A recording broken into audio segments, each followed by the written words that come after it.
열왕기하 7장 3절부터 8절 말씀까지 우리 함께 합독하도록 하겠습니다. 성문 오기에 나병 환자 4사람이 있더니 그 친구에게 서로 말하되 우리가 어찌하여 여기 앉아서 죽기를 기다리랴. 만일 우리가 성읍으로 가자고 말한다면 성읍에는 굶주림이 있으니 우리가 거기서 죽을 것이요 만일 우리가 여기서 머무르면 역시 우리가 죽을 것이라. 그런즉 우리가 가서 아람 군대에게 항복하자. 그들이 우리를 살려두면 살 것이요 우리를 죽이면 죽을 것이라 하고 아람 진으로 가려 하여 해질무렵에 일어나 아람 진영 끝에 이르러서 본즉 그곳에 한 사람도 없으니 이는 주께서 아람 군대로 병거 소리와 마루 소리와 큰 군대 소리를 듣게 하셨으므로 아람 사람이 서로 말하기를 이스라엘 왕이 우리를 치려 하여 햇사람의 왕들과 애국 왕들에게 값을 주고 그들을 우리에게 오게 하였다 하고 해질 무렵에 일어나서 도망하되 그 장막과 말과 나귀를 버리고 진영을 그대로 두고 목숨을 위하여 도망하였습니다. 그 나병 환자들이 진영 끝에 이르자 한 장막에 일어나서 먹고 마시고 거기서 은과 금과 의복을 가지고 가서 감추고 다시 와서 다른 장막에 들어가 거기서도 가져와서 감추니라. 아멘.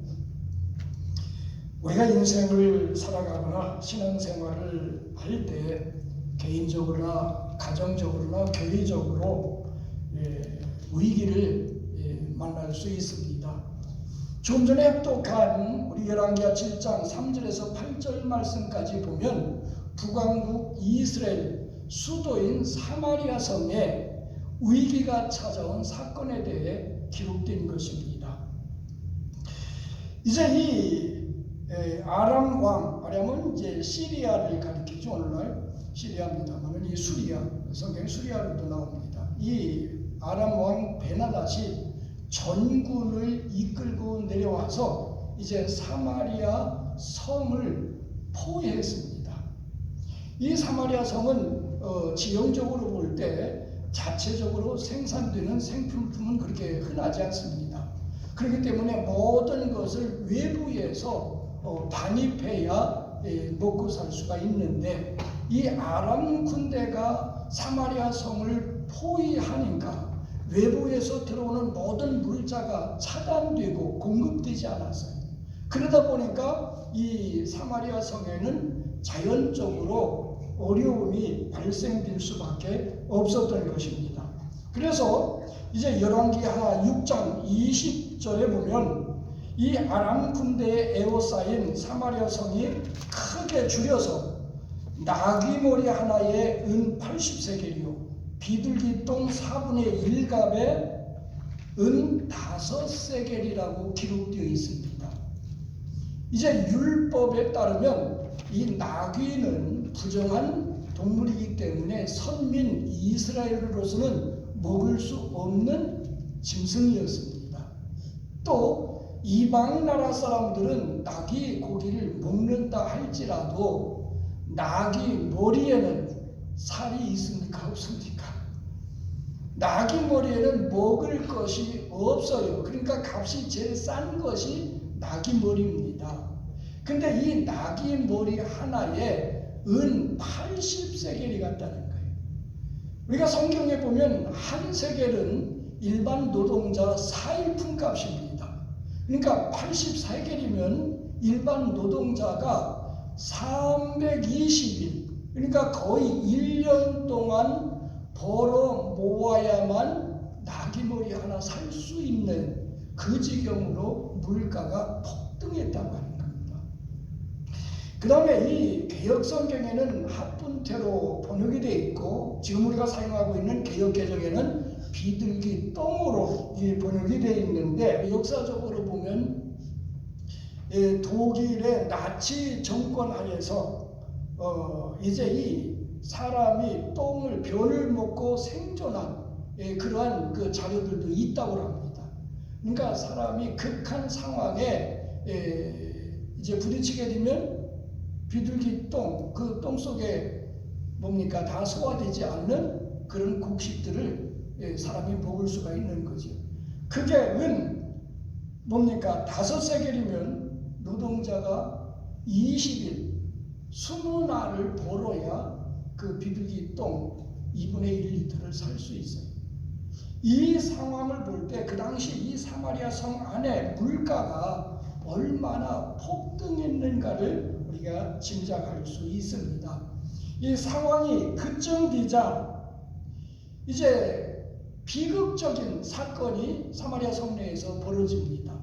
이 물가가 이처럼 폭등하다 보니까 일반 평민 사람들은 그 물건을 살 수가 없는 거예요. 이 비둘기 똥조차 살 수가 없는 겁니다. 그러니까 이제 여자들 둘이서 서로 의논하게 됩니다. 야, 우리가 이런 상황에서 굶어 죽을 수는 없지 않느냐. 그러니까 오늘은 내 아들을 잡아먹고 내일은 내 아들 잡아먹자. 그렇게 의논하고서 이제 한 아들을 잡아먹었어요. 삶아먹겠죠. 예, 사람이 살려면 어쩔 수가 없는 것 같습니다. 그런데 그 다음날 됐는데 또 다른 여자가 그 자기 아들을 숨겨놓고 내주지를 않는 거예요. 그런 참상까지 벌어졌던 것이 사마리아 성에 닥쳐온 위기였습니다. 그런데 성경에 보면 이런 엄청난 환난과 위기가 닥치자 그 속에서 나타난 반응들이 각각 다 달랐어요. 오늘 우리 교회도 마찬가지입니다. 어떻게 보면 크든 작든 우리의 삶의 현장에는 늘 위기가 찾아오기 마련입니다. 그러면 우리에게 이런 위기가 삶의 리듬이 깨지고 정말 우리의 평안이 깨지고 정말 우리에게 있어서 어떤 그 심리적으로나 육체적으로나 아니면 생활적으로 어려운 일이 닥칠 때 우리는 어떻게 반응해야 되느냐? 우리는 어떻게 믿음을 적용해야 되느냐? 그게 우리에게 문제인 것입니다. 그래서 이 시간 위기를 만났을 때라고 하는 제목을 가지고 이제 성경에 사마리아 성에서 그 엄청난 위기 속에서 반응했던 세 사람의 예를 들어보면서 바로 오늘 본 말씀 속에서 주시는 교훈들을 우리가 살펴보며 은혜를 나누도록 하겠습니다. 첫째는 그 위기가 찾아온 원인을 우리는 분석해 봐야 된다고 하는 겁니다. 근데 왜 이 위기가, 왜 이 고통이, 왜 이 위험이, 왜 이 슬픔이, 왜 이 어려움이 내게, 우리 가정에, 우리 교회에 왔는가? 그 원인을 찾아보는 것이 대단히 중요합니다. 우리 열왕기하 6장 31절에 보면 그렇게 기록되어 있어요. 왕이 이르되 사밧의 아들 엘리사의 머리가 오늘 그 몸에 붙어 있으면 하나님이 내게 벌 위에 벌을 내리실지로다 하니라. 여기에서 왕은 바로 아합의 아들 여호람을 가리킵니다. 그러니까 이 말은 여호람 왕이 한 말이에요. 여호람이 뭐라고 그랬어요? 오늘 엘리사의 머리가 붙어 있으면 어떻게 해요? 하나님이 내게 벌 위에 벌을 내리실 것이다. 그 말은 뭐예요? 오늘 반드시 엘리사 선지자를 죽이겠다고 하는 선언입니다. 사형 선고를 내린 거예요. 왜 그랬습니까? 이 여호람 왕은 엘리사 선지자 때문에 사마리아 성에 그 엄청난 위기가 찾아왔다고 그는 생각했기 때문에 그렇습니다. 그럼 여호람은 왜 그렇게 생각했을까요? 여러분, 우리가 성경에 보면 참 재미있는 사건들이 많이 기록되어 있어요. 다 아시지만은 아람 나라 아람 왕의 군대 장관인 나아만이 무슨 병에 걸렸어요? 문둥병에 걸렸습니다. 그때 하나님의 사람의 말을 듣고 그 나만 장군이 어디로 왔어요? 이스라엘 나라로 왔습니다. 엘리사한테 찾아가서 내 병 좀 고쳐달라고 요구합니다. 근데 엘리사는 뭐라고 말해요? 요단강물에 가서 7번 씻어라. 몸을 7번 씻었으니 깨끗이 나아졌어요. 만약에 엘리사가 나만 장군의 병을 고쳐주지 않았더라면 사마리아 성에 그런 위기가 왔을까요? 아니요. 그래서 요람이 생각할 때는 저 엘리사 선지자가 나만 장군의 병을 고쳐줬기 때문에 오늘 우리가 이러한 어려움을 당한다라고 생각했던 겁니다. 뿐만이 아니에요. 이 아람 나라에서는 시시탐탐 이 북왕국 이스라엘을 노리고 공격해 왔습니다. 여러 번 특공대를 보내서 이 이스라엘 공격할 때 그때마다 기도하는 사람, 하나님의 사람, 선지자 엘리사가 그걸 알고 하나님이 주시는 지혜로 그걸 알고 바로 왕한테 가서 아람 나라가 이렇게 여기로 쳐들어오고 이러한 전술을 펼칠 테니까 당신은 이렇게 이런 전략으로 방어하라고 알려줬어요. 그렇기 때문에 적군이 오는 길목에서 기다리고 있다가 그때마다 아람 나라 모든 군대들을 다 물리쳤어요. 근데 이번에는 수도인 사마리아 성을 에워쌀 때까지 엘리사가 아무 말도 안 했던 거예요. 침묵을 지키고 있었던 겁니다. 이 요람 왕이 볼 때 얼마나 괘씸했겠어요. 평소에는 이렇게 알려줌으로 인해서 방어할 수 있는데 왜 이번에는 그것도 말해주지 않느냐고 괘씸하게 생각했겠죠. 그래서 죽이려고 했습니다. 뿐만이 아니에요. 이제 이 아람 나라에서는 이스라엘을 침략할 때마다 실패했어요. 그래서 처음에는 아마 이 스파이가 여기 있는 모양이다. 스파이 색출 작전을 벌였지만은 그래도 없었어요. 근데 한 사람이 그 정보를 알려줍니다. 이 이스라엘에는 하나님의 사람 선지자가 있는데 그가 얼마나 영역이 예민한지 우리나라 군대들이 가면 그걸 알아채고 그 길목에서 바로 대비하고 있다가 이제 방어한 것이다. 그래? 그러면 엘리사만 없애면 우리가 이길 수 있겠다. 그래서 아람 나라 왕이 특공대를 보내서 엘리사가 살고 있는 도단성을 포위했어요. 근데 엘리사가 기도해서 하나님, 저 아람 나라 군대가 이 성을 포위하고 있는데 저들의 눈을 어둡게 해주세요. 그들의 눈이 어두워졌어요. 그래 엘리사가 나가서 누구를 찾느냐? 우리가 엘리사를 찾는다. 엘리사가 나가서 묻는데도 그가 엘리사인 줄 몰라보는 거예요. 왜? 눈이 어려워졌기 때문에. 하나님이 눈을 가렸기 때문에. 그래? 그러면 내가 엘리사 있는 대로 인도하겠다. 따라와라. 그래서 엘리사가 그들을 이끌고 사마리아 성 안으로 들어가 버렸어요. 그러니까 사마리아 성 안에 들어가서 그들이 이제 정신 차리고 보니까 적군, 수도, 성 안에 갇혀 있게 된 겁니다. 그러니까 그 기회가 얼마나 좋아요? 그래서 이제 이 여호람은 엘리사에게 그러면 저 사람들을 저 특공대를 우리가 전멸시키자. 그러니까 엘리사가 뭐라고 하면 그렇게 해서는 안 됩니다. 그 반대로 아주 진수 성찬을 차려놓고 저들을 잘 대접해서 보내자고. 그래서 이 여호람은 하는 수 없이 엘리사 하나님의 사람 말대로 그들을 아주 푸짐하게 대접해서 그냥 돌려보냈어요. 만약에 그 특공대만 전부 죽였더라도 뭡니까 전투력이 상실돼 가지고 이 사마리아 성을 포위하는 일은 없었을 거예요. 그러니까 이 여호람 왕이 볼 때 얼마나 괘씸했겠습니까? 그래서 바로 엘리사 선지자를 잡아 죽이려고 했던 겁니다. 그렇다면 이 아람 군대가 사마리아 성을 에워싼 것이 엘리사 때문이었습니까? 그건 아니에요. 오늘날 우리들도 개인적으로나 가정적으로나 교회적으로 어떤 문제가 발생하고 위기가 찾아올 때 이 여호람처럼 너 때문이다, 누구 때문이다, 어떤 그 위기의 책임을 다른 사람에게 전가시키거나 아니면 추궁하는 경우가 많이 있어요. 왜? 그것이 타락한 인간의 성품이기 때문에. 여러분 우리 에덴 동산에서 아담과 하와 잘 알죠? 타락한 이후에 벌거벗은 왜 너희들 숨었느냐? 벌거벗었기 때문에 숨었습니다. 누가 너에게 벌거벗으면 알겠느냐? 그때 아담이 뭐라고 그래요? 하나님이 만들어서 같이 살게 한 저 여자가 먹으라고 해서 먹었다. 그 책임을 누구에게 전가시켰어요? 자기 하와에게. 왜? 범죄하기 전에는 뭐라고 그랬어요? 이는 내 뼈 중에 뼈요 살 중에 살이다. 그렇게 프로포즈했어요. 사랑을 고백했어요. 근데 범죄하고 하나님의 형상을 잃어버리고 성품이 타락하다 보니까 자기 와이프 때문이라고 이 책임을 전가시켰던 거예요. 하와는 또 뭐라고 말합니까?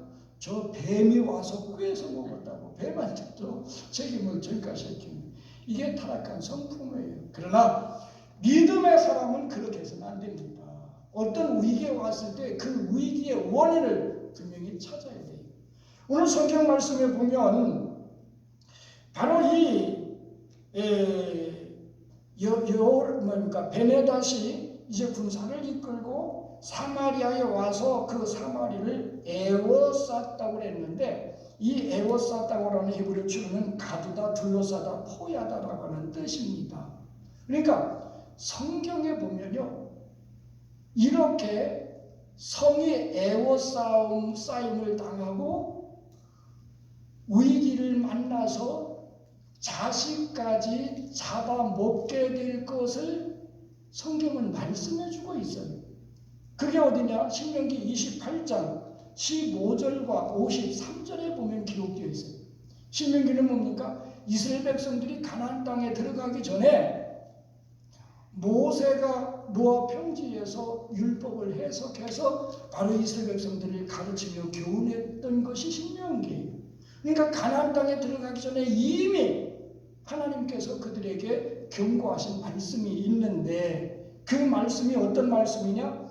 내가 만일 내 하나님 여호와의 말씀을 순종하지 아니하여 내가 오늘 네게 명하는 그 모든 명령과 규례를 지켜 행하지 아니하면 이 모든 저주가 내게 임하며 내게 이를 것이니. 이게 15절 말씀이고, 53절 말씀에 보면 내가 적군에게 에워싸이고 맹렬한 공격을 받아 곤란을 당하므로 하나님 여호와께서 내게 주신 자녀 곧 내 몸의 소생의 살을 먹을 것이라.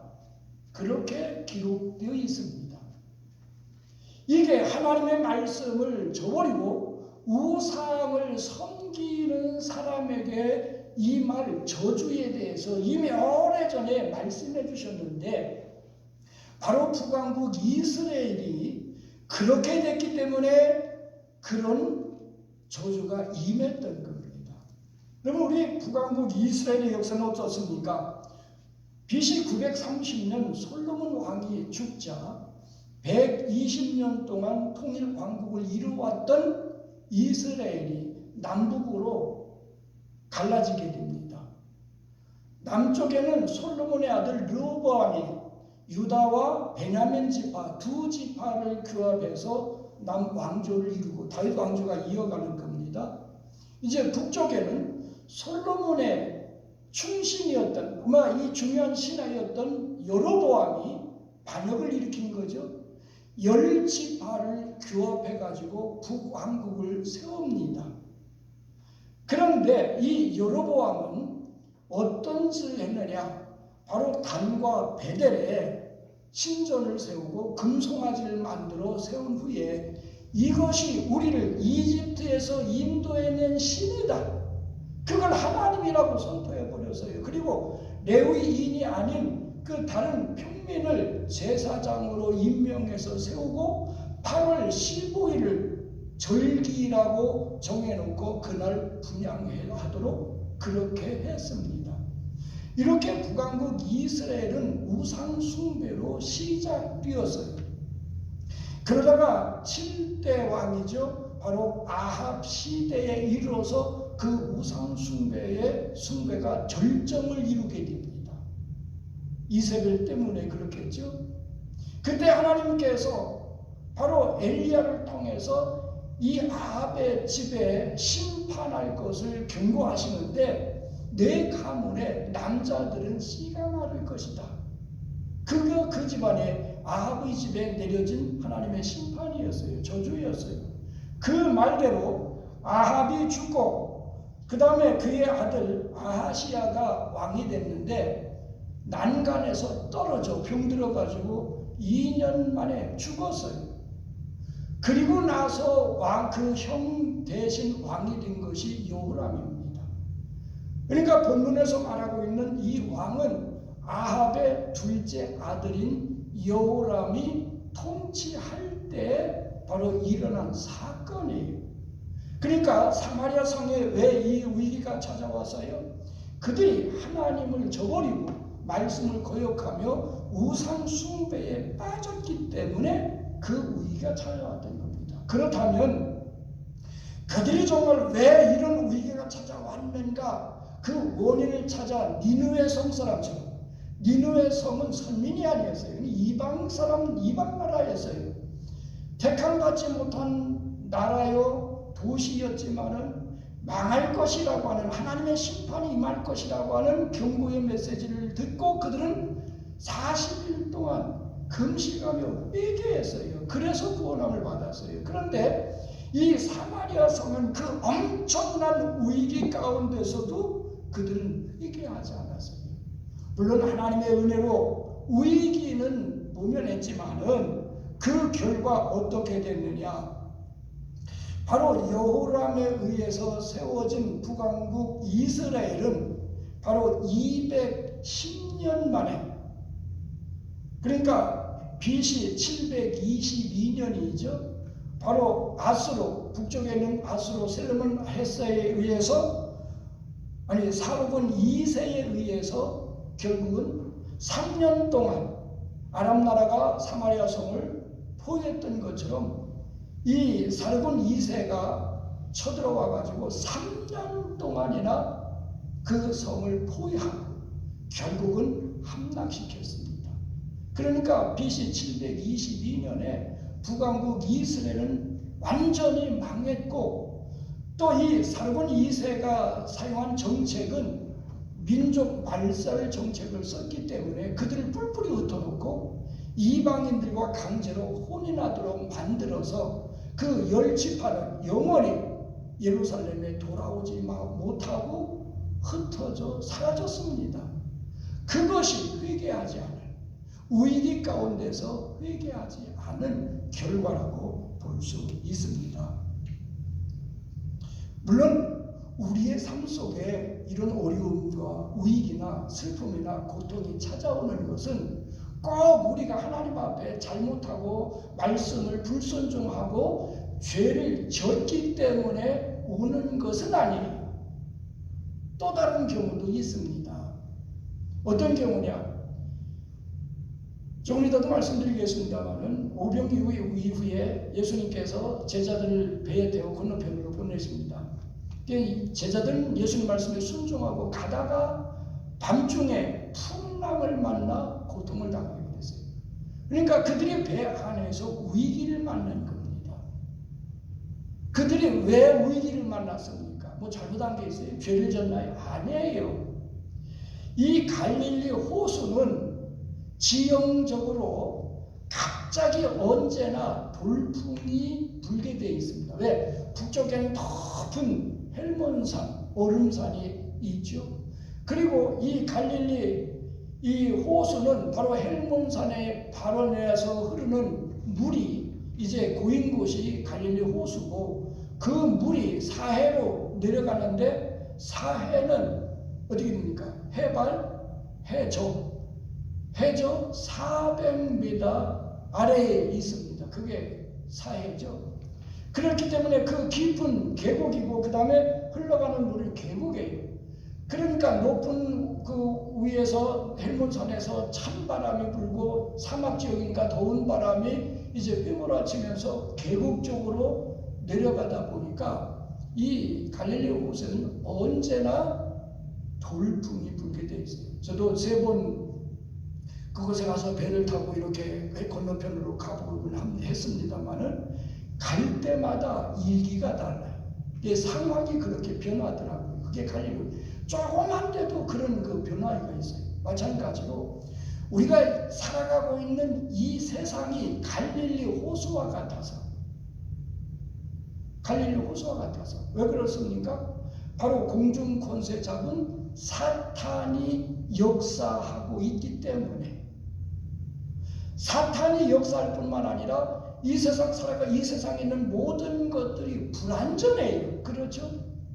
그렇기 때문에 이 세상 자체가, 환경 자체가, 조건 자체가 그렇기 때문에 우리는 언제든지 그런 위기를 당할 수 있다고 하는 겁니다. 그렇기 때문에 우리 성도들 가운데 위기를 만나면 뭐 저 사람 왜 그래? 뭐 잘못했나? 하나님 앞에 죄졌나? 타락했나? 그렇게 생각해서는 안 돼요. 왜? 누구나 같은 조건과 상황 속에서는 누구나 같이 당할 수 있기 때문에. 여러분, 마른 하늘에서도 벼락친다고 하죠. 그러니까 벼락치면 거기서 지나가면 누가 지나가든지 그 벼락 맞게 돼 있어요. 그 사람의 죄가 있기 때문에 그런 건 아니에요.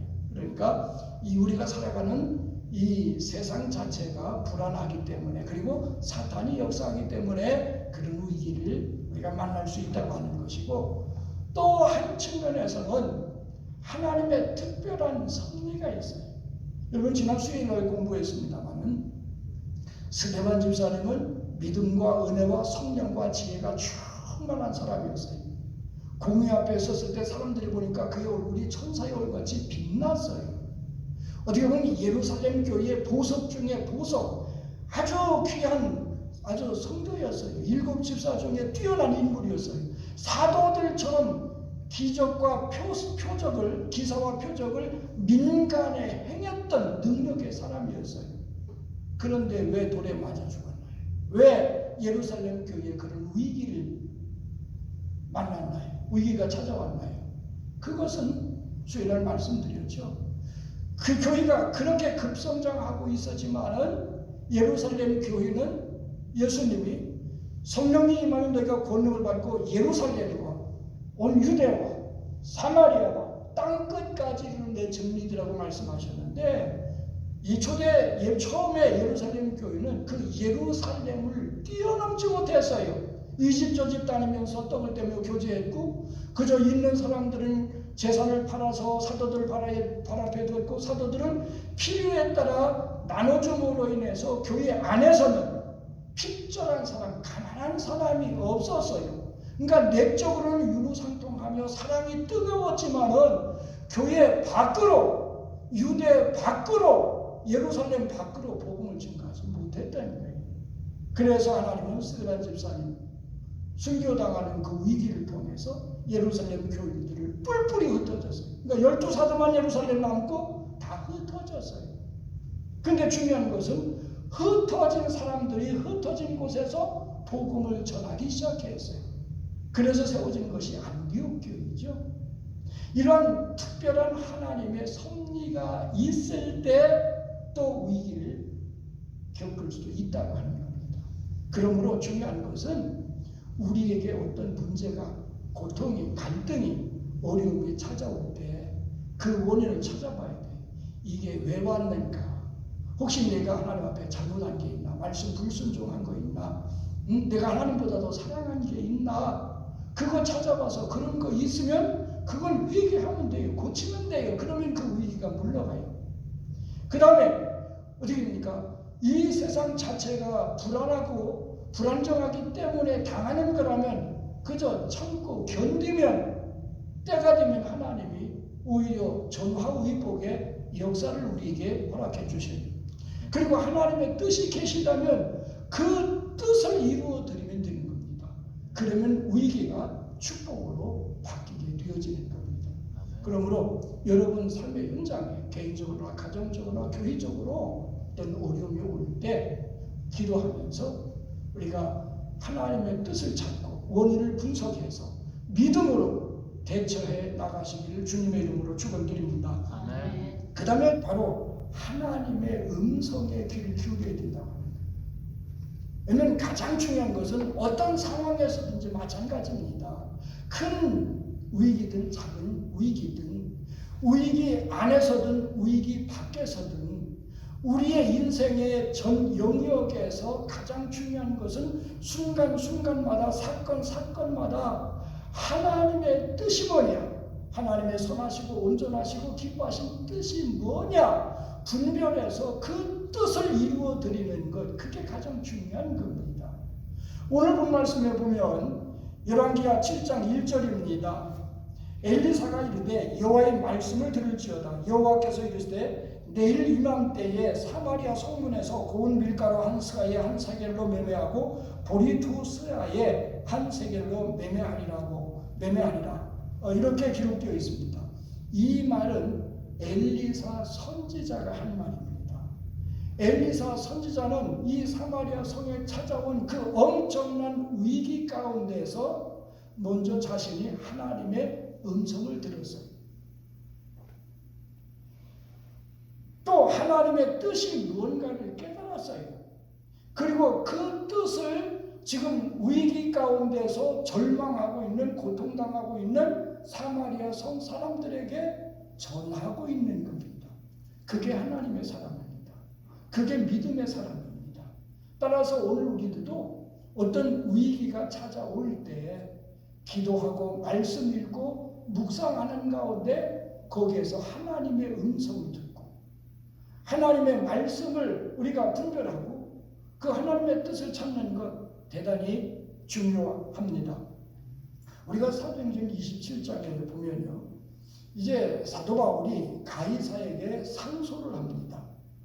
그래서 이제 이 백부장이 바로 사도 바울을 로마로 호송하는데, 이제 그 연안일 화물선 얘기했죠. 그 이제 배를 타고 항해를 하는데 미양에 정박했을 때 사도 바울이 성령이 충만하고, 그리고 이제 되어질 일들을 성령 충만한 사람은 예감할 수 있죠.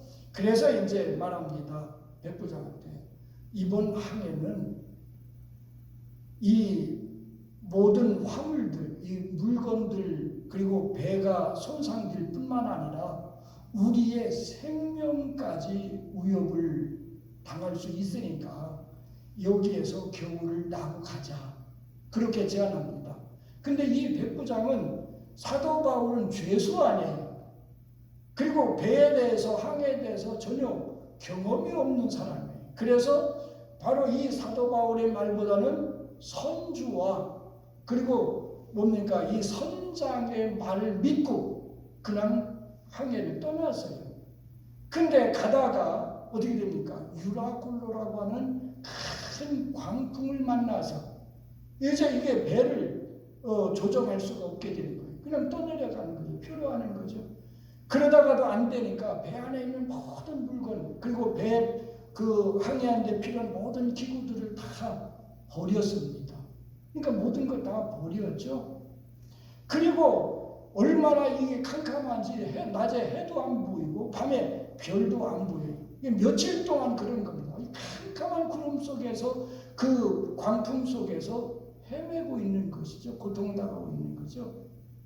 그때 이제 사도 바울이 일어나서, 그러니까 구원의 여망이 없어요. 이제는 죽었다. 모든 사람들이 삶을 포기했을 때 사도 바울이 가운데 일어서서 말합니다. 여러분들, 내 말 듣고 미항에서 떠나지 않고 겨울을 나고 떠났더라면 이런 일이 없었을 테지만은, 그러나 이제는 염려하지 말라. 어젯밤에 하나님께서 내게 찾아오셔서 내 곁에서 말씀하셨다. 그러니까 당신들 생명 가운데는 하나도 손해볼 사람이 없을 것이다. 죽는 사람이 없을 것이다. 이제는 일어나서 음식을 먹으라고 권면했어요. 그게 바로 믿음의 사람입니다. 하나님의 사람입니다. 아무리 큰 위기가 찾아와서 정말 구원의 여망이, 살 소망이 끊어질 정도라 할지라도 그 속에서 하나님의 음성을 들을 수 있는 사람이 바로 믿음의 사람이라 그 말입니다. 오늘 우리도 마찬가지입니다. 크든 작든 어떤 위기가 찾아왔을 때 그 위기 속에서 우리는 뭐를 들어야 돼요?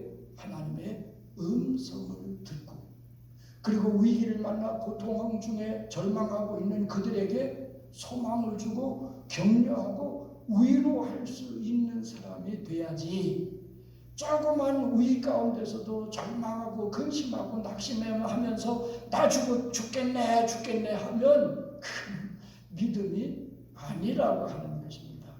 따라서 오늘 우리가 어떤 상황 속에서도 하나님의 음성을 들어야 될 이유는 왜 그렇습니까? 하나님은 살아계신 분입니다. 아멘. 믿습니까? 아멘. 하나님은 우리를 사랑하십니다. 아멘. 그렇기 때문에 우리가 힘들고 아파하고 고통스러워할 때 하나님은 침묵하지 않고 반드시 무언가 말씀하고 계세요. 성경 역사 전체가 그렇습니다. 그러니까 어떤 위기에 있든지 하나님은 방관하지 않고 침묵하지 않고 말씀하시는 분이 하나님이시요. 그렇기 때문에 우리는 그 하나님이 하시는 말씀을 들어야 됩니다. 뿐만 아니라 하나님은 우리가 위기를 당할 때 위기의 현장에 찾아오셔서 우리와 함께 계시고 우리로 하여금 그 위기를 극복하게 하시고 그 위기를 물러가게 하시는 분이 바로 하나님이십니다. 그렇기 때문에 위기 속에서 하나님의 음성을 듣고 하나님의 도우심을 받으며 그 위기에서 승리하시는 여러분들이 되어지기를 주님의 이름으로 축원드립니다. 아멘. 마지막으로 세 번째는 하나님 말씀을 붙잡고 믿음으로 과감하게 도전해야 된다고 하는 것입니다. 본문 말씀 3절에 보면 성문어기에 나병 환자 4사람이 있더니 그 친구에게 서로 말하되 우리가 어찌하여 여기 앉아 죽기를 기다리랴. 이게 나병 환자 4명이 서로 이제 대화를 나누는 내용이 3절부터 기록되어 있어요. 그게 오늘 본 말씀의 내용입니다. 이 말씀의 의미는 무엇이냐면 엘리사가 이제 선포합니다. 내일 이맘때가 되면 바로 사마리아 성에서 이제 고운 가루 한 스가에 한 세겔로 그리고 보리 2스가에 한 세겔로 매매하리라 그렇게 선포했을 때 이 하나님의 사람이 하나님 말씀을 선포했을 때 이 요람 왕이 신임하던 한 장관도 그 말을 들었어요. 그 앞에서 그에게 한 말이었기 때문에. 근데 그 장관은 뭐라고 말합니까? 여호와 하나님께서 하늘에 창을 낸들 그래 하늘에 창문을 열고 하나님께서 그런 곡식을 쏟아부어 내리신다고 할지라도 그런 일은 일어날 수 없다고 말한 것이 장관의 말입니다. 장관은 그렇게 하나님의 말씀을 믿지를 못했어요. 그때 엘리사가 말하죠. 그래 너는 하나님의 말씀이 이루어지는 것을 보겠지만 너는 그것을 먹지 못할 것이다. 실제로 그 일이 일어나서 백성들이 그 곡식을 사러 그냥 때로 몰려갈 때 이 성문을 지키던 장군은 사람들에게 깔려 죽었어요. 그러니까 그걸 먹어보지도 못하고. 그러니까 바로 하나님 말씀을 믿지 못하는 사람은 하나님의 축복과 은혜와 능력을 보고도 그 사람은 누리지를 못해요. 그러나 문둥병자 4사람은 그 말씀을 들었습니다. 그리고 그 말씀을 믿었어요. 그런데 이 4사람은 그럼 어떻게 하면 그 하나님의 말씀이 이루어질 수 있을까? 그 하나님의 뜻이 이루어지는 데 있어서 자신들은 어떤 역할을 해야 될까? 자, 문둥의 4사람은 어떻습니까? 성문 어귀에서 성 안에서 내려주는 음식을 먹고 생존하던 사람이에요. 그러니까 성 안에서 자식까지 잡아먹는 참상이 일어나고 있을 때 성 어귀에 있던 4사람의 문둥병자에게 누가 음식을 주겠습니까?